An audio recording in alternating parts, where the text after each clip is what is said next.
number 1. Yeah. Always point the gun down range. Kung tutok, kahit anong mangyari, huwag po nakatutok, ha? Down range. Then, huwag po kayong magpupoint na sa 180 degree or pag ganon.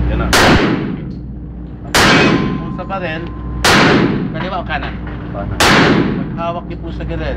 Your trigger finger should always be on the frame. Always be on the frame. High grip. High grip yung tatlong daliri dyan. And then remaining 4 finger. Naka full wrap around. Full wrap around. And then, stance po. Ang stance po natin is, kung paano po tayo normal maglakad, ganun po. Huwag po muna tayo magganito, ha. Basta, basic stance. And then, align nyo yung sarili ninyo doon sa target. I-align yung sarili ninyo. Pag sumot po ng barrel, from hip level, dadalhin nyo sa dibdib. Extend outward. Pag-extend nyo ng outward, at po yung front side against the rear side. Yung notch. Kailangan po makita nyo ito dito sa gitna, maging tatlo siya. 1, 2, 3. Tatlo po, ha. And then, level kayo dito. Huwag po yung baril na nakaganon at nakaganon. Kailangan po level. Ha? Okay. Once na nakuha nyo na yung sight nyo, at meron na yung sight picture ninyo, squeezing, ha? Ang squeezing nyo po is ito lang, yung dulo. Ha? And then pag squeeze nyo, magkaroon ko kayo ng respiratory pause. Maximum of 2 seconds. Hawakan nyo yung hininga nyo, ha? Extend yung arm, lean forward, acquire your target, level yung front side, rear side, again, choose your target, get your side picture, and then squeeze. Okay. Huwag nyo na po siya tanggal-tanggalin, ha? Once na nakaputok na po kayo, tuloy nyo lang po yung cycle. Half na lang po, half press na lang kasi standard po ito, pag kalabit nyo, ganun na lang nyo. Tuloy po. Double action kasi ito, Jericho, Kaya half na lang po, pag ganyan pack, half. Magre-reset na po siya. Malalim po kasi ito, half lang, back. Okay? And then, pag insert ng magazine, kunin nyo yung workspace ninyo. Ito po yung workspace ninyo. Yung muzzle po, nakaganon or either nakaganon. Mag-index po kayo, insert, and then todo pasok, ha. And then pag kasaho, dito hammer down, and then dito. Wala po yung fancy, ha. Wala po yung fancy cocking kung hindi dito. Kasi baka pag dito ginawa nyo, magkaroon kayo ng accidental discharge, sunog ang kamay ninyo. Iniiwasan natin. Let's go with the basic. Dito lang, hayaan nyo siya, hayaan nyo mag-slide forward, mag-load po yung bala doon sa barrel. Okay? And then, pag nag-open bolt, open slide. Okay, open slide, release. Ito ho, left thumb dito sa release mag. Hayaan nyo siya na naka 45. Hayaan nyo lang siya bumagsak dito. And then, pag load again, open slide, load. Depress slide stop. Loaded na siya, wala na akong gagawin, ha? And then, back to shooting position. And then, ready. Okay? Okay, basic po tayo, ha? Umpisa natin, ha? Okay, ready. Mag-align po kayo doon sa ano. Up! Mali na ho. Okay, ha? Okay na. Okay. Wala ho kailangan space. Bakit ho? Pag space. Pag nagkaroon siya ng space, it intended barrel is mag-twitch ng pag-ganon. Okay. Kaya kailangan full hand grip, 100%. Okay, thumb press sa frame. Thumb press lang ho dyan sa side. Okay. Arm extended. Extend nyo muna yan. Okay, extend nyo. Extend. Yan. Uho kayo. Get your front side, rear side aligned with your target. Get your side picture. And then space. Index, ha? Index. Okay, pasok nyo siya. Pasok nyo. Sige. Okay, hammer down. Hammer down. Okay. Baba nyo po. Sige, ano nyo? Okay, slide pull. Pag gano'n, 45 degree nyo. Straight nyo, 45 degree. Yan. Kailangan nyo sa bigla, mabilis. Okay, ready. Kasi yung firing position, ready. Up. Okay. Full grip, ha? Okay, ready. Arm extended. Okay, ready. Front and rear side level. Masyado mataas po yung front side nyo. Babaan nyo pa.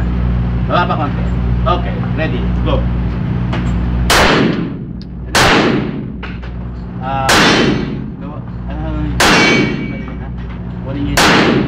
Okay. Ayaw. Ha? Bitaw. Alright. Sige. Okay. Babaan nyo po nito. Right tap. Babaan nyo. Baba. Okay, ready. As yung firing position. Trigger out muna. Trigger out. Trigger finger out. Okay, ready. Okay, extend yung kamay nyo. Okay. Ready. Go.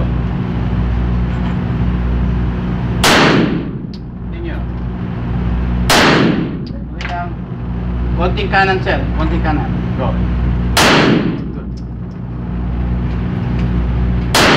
Continue. Okay, tuloy nyo lang ha. Go. Okay.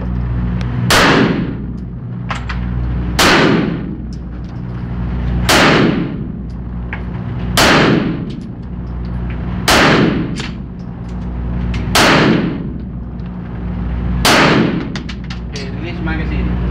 Wala na ka. Ganun nyo. Trigger finger outside. Trigger finger. Okay, baba nyo ang konti. Baba nyo. Yeah. Please. Up. Ganun nyo ito. Maluwag. Hindi nyo ho itinutukod. Kailangan ho thumb press sa frame para ho maging consistent yung placement ho ng bala ninyo sa target. Kasi once na niluwagan nyo ho, ang tendency ng barrel, kasi pag wala ko siya resistant, gumaganon. Pero pag nag-apply ho kayo na resistance, naka-thumb press ko yun, ang tendency lang ko ng baril is gumanon. Same as with the left hand. Pag hinawakan nyo siya, walang resistance, pak, gumaganon. Pak. Apply pressure, apply full 100% grip, okay, squeeze, tuloy-tuloy. Mag-elbow lock lang ho kayo, kailangan i-relax nyo na po yung balikat ninyo. Pero yung kamay naman po nyo, lahat po ng energy nyo nakafocus dito. Lalo na sa gripping. Importante yung grip, stance, breath control, side alignment, okay, and then yung respiratory pose na pagkuha mo yung at saka yung extended masyadong arm nyo kailangan naka-extend na nakalock para parang siya kaya pero pag nakaganon, gumaganon yan, eh, oh. Pero pag hindi naka-elbow lock, gumaganon. Pag naka-elbow lock, gumaganon lang. Parang piston.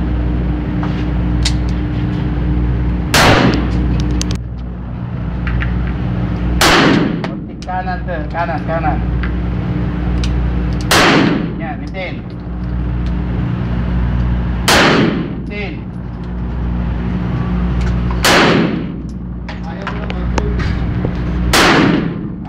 Kanan, konti kanan. Tail.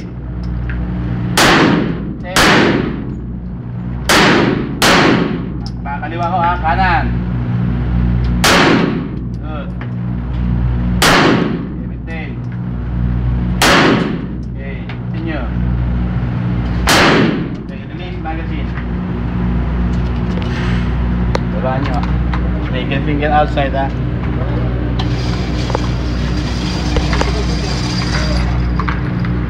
Luwag ng dalawang kamay.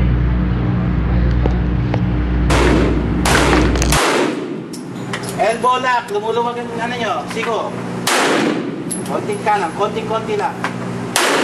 Good. Okay, release magazine. Support siya sa barrel. Kasi pag ganyan lang, may tendency gumanon eh. Pero kung may nakatukod sa frame, hindi siya gumaganon. Pag wala kayong tukod, may tendency yung itong buong front area, gumanon eh. Whereas kung may nakatukod kayo rito, okay, saan siya pupunta? Walang iba kundi sa taas na lang. Eh pag sobrang higpit naman hulong kanan niya, mapapansin nyo, pag tinukuran nyo ito, sumusobra naman pupunta right. Kaya luwagan niya naman ng konti. Kasi hindi nyo ma-determine yung 60-40, 70-30.